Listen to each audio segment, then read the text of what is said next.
How's everybody doing? Recently I posted a video on this Castle Serenity pellet stove. It was a review. I'm going into my 7th season. I had an issue with it. The issue turned out to be my fault. There was a bird's nest in the exhaust pipe there. And if that pipe is stuffed up, the unit senses that you don't have negative pressure, meaning the air is not escaping, negative, right? And it stops the pellets from dropping, which in turn cools the thing down, which in turn triggers the shutoff.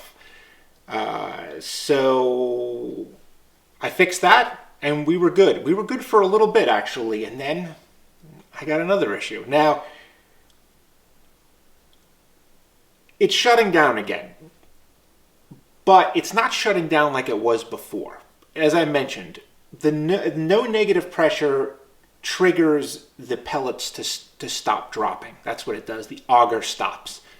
This issue, the auger is still turning and pellets are dropping. The problem is I have like a weak flame. And when the air gets turned on to like max, which is 5, it just seems like it's just putting out the fire. And I thought about it for a little bit. And one thing that I noticed when I brought the pellet stove back in from the garage, from working on it, when I had that original issue, is the door. The door was loose. It doesn't really have that compression like it did before. And I think the reason is because to get this pellet stove to the garage, I put it on a hand truck and ratchet strapped it to the hand truck, which compressed this door, which squeezed the seal, right? It mushed the seal up.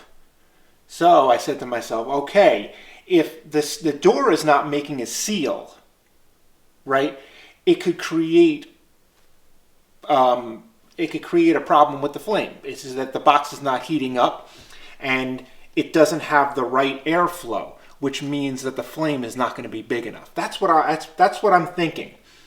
And we're going to change the door seal. Now the door seal is old. This is the original door seal.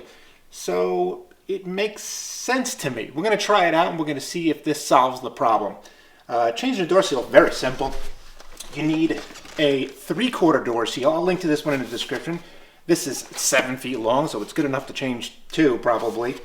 It comes with the cement, which is nice. And I think it was like 20 bucks, something like that. I'll link it. Rutland is the company. And here's the door seal right here. First, I brought a shop vac in. We're going to clean this up just to have a nice working environment. So let's do that first.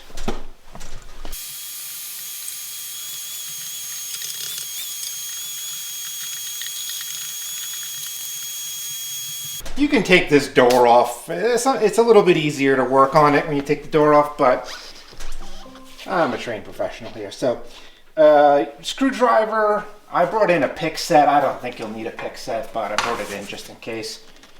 Screwdriver, may not even need a screwdriver, no.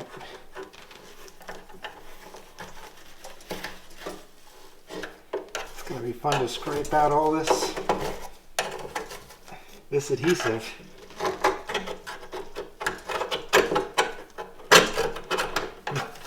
Alright, well, once you get it started, it's pretty easy to take it out.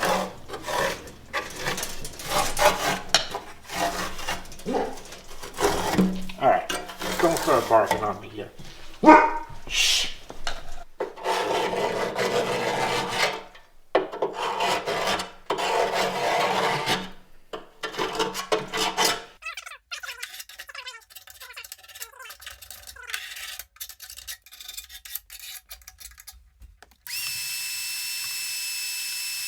That should be good enough. We got our new seal. And I think squaring this up makes sense. Well, squaring one side. Scissors cuts it. Oh yeah, no problem. So just a regular pair of scissors.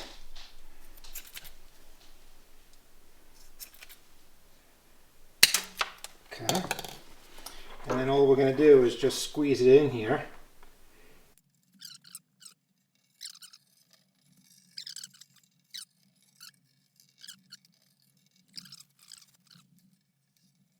All right. Alright, so I think we're alright here. Let's put this down. And then let's start fitting this in. So I'm going to start on the bottom. I believe that's where you're supposed to start.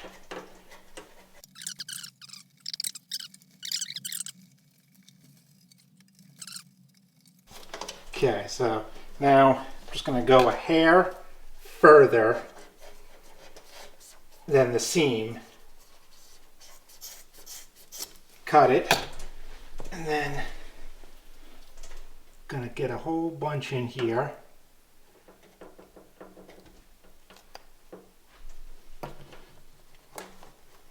And I'm going to basically push these two together.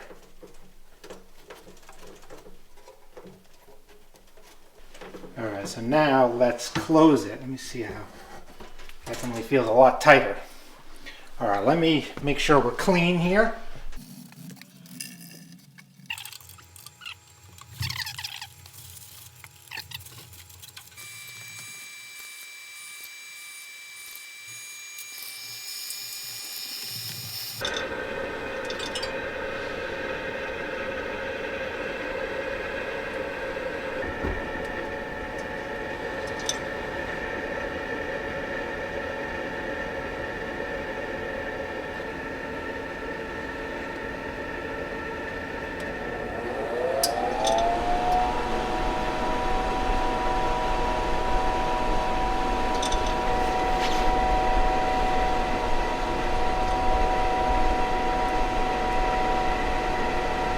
Alright, I've been using it for a few days and this thing is working good. I had a problem in the morning, and the reason I think it was only in the morning is because the box was cold and it takes a lot of heat to get this thing going. So what would happen is that it's cold, it tries to heat it up, get it to operating temp, can't do it, ends up shutting down. I start it again, that flame goes up and it takes up the rest of that, it heats it up the rest of the way, and then it works good for the rest of the day. But now starts up every time. Lazy flame, that's how you know. And it's almost like it's like a candle. That's what it looks like in there. It doesn't have that real flickering power, and you don't hear it. You really hear this when it's working good. You hear the flame. If you ever have a wood stove and you get that door, just open a little bit and that fire pulls the oxygen and you can hear it. You couldn't hear this in the morning. It was just like, it was like nothing. Things working great now, and I would say I'm going to start changing this seal like every other year. Every other year. The stove is going to work less hard because you got a good seal. You're going to use less pellets too because the box is going to heat up quicker because it's sealed up good and you're not bringing in any cold air. So that's it. All right, everyone. See ya.